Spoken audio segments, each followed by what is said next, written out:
زعلوك من احلى الاطباق على قلبي، وماشي اي واحد تعرف يصايبه.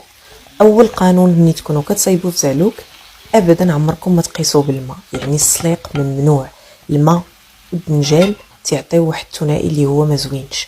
اول حاجه كتبداو بها هي كتقليو حاره، كتقطعوها فلفله حاره، كتقطعوها طريفات وكتقليوها في الزيت باش كتطلق لينا ديك البنه ديالها. اللي ما كيبغيش الحر ما يديرهاش.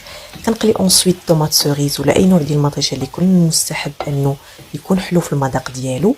ومهم جدا اننا نقليو مطيشه قبل ما نزيدو فيها دوك الطريفات ديال الدنجال ديالنا، باش كيبقى في الاخر غير العطريه كنزيدوها.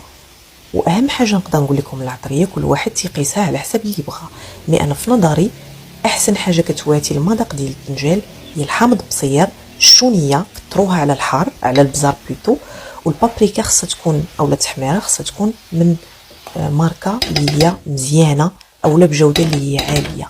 كيطيب على نار مهيله لاننا كلشي شويناه اصلا، كلشي مقاد، مطيشه مقليه والدنجال ديجا راه مشوي وفيه داك لو ديال شويه في الفران ولا فوق البوطه، كيعطيه واحد المذاق هائل جدا.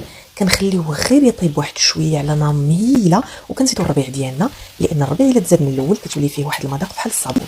تيقوني الزيتون الاحمر هو احسن حاجه. الا بان لكم بدا تيتحرك تزيدوا شويه معلقه ديال الماء مع السكر